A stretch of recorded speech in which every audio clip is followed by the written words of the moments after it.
SriLanka crisis latest updates. Colombo, Sri Lanka's Prime Minister has warned of a food shortage as the island nation battles a devastating economic crisis and vowed the government will buy enough fertilizer for the next planting season to boost harvests.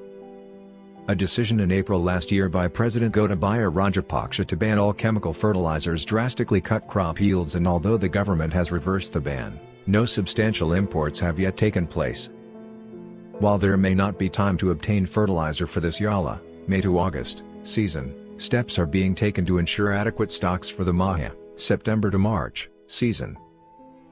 Prime Minister Ranil Wickremesinghe said in a message on Twitter late on Thursday, "I sincerely urge everyone to accept the gravity of the situation."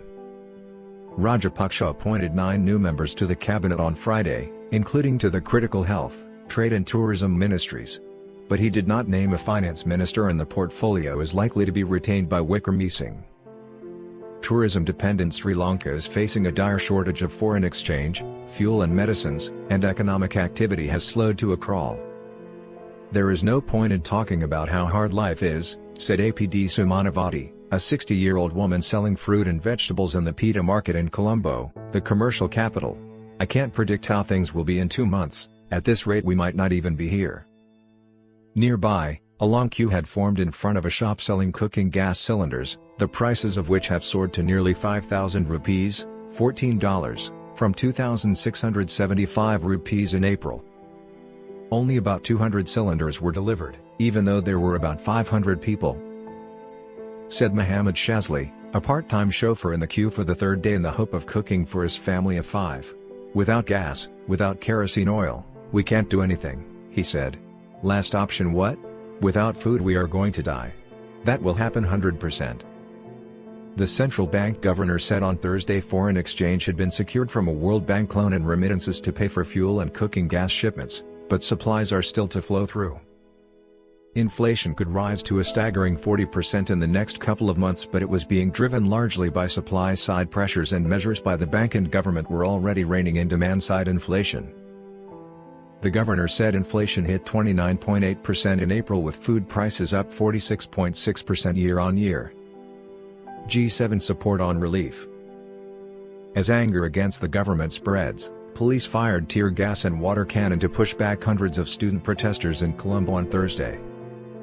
The protesters are demanding the ouster of the president as well as the prime minister. The economic crisis has come from the confluence of the COVID-19 pandemic battering tourism, rising oil prices and populist tax cuts by the government of President Rajapaksa and his brother, Mahinda, who resigned as prime minister.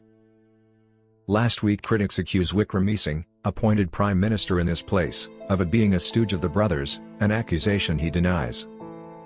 Other factors have included heavily subsidized domestic prices of fuel and the decision to ban chemical fertilizer imports. The Group of 7 economic powers supports efforts to provide debt relief for Sri Lanka, Group finance chiefs said on Thursday in a draft communique from a meeting in Germany after Sri Lanka defaulted on its sovereign debt. Central Bank Chief P. Nandalal Wickremesinghe has said plans for debt restructuring were almost finalized and he would be submitting a proposal to the cabinet soon. "We are in preemptive default," he said.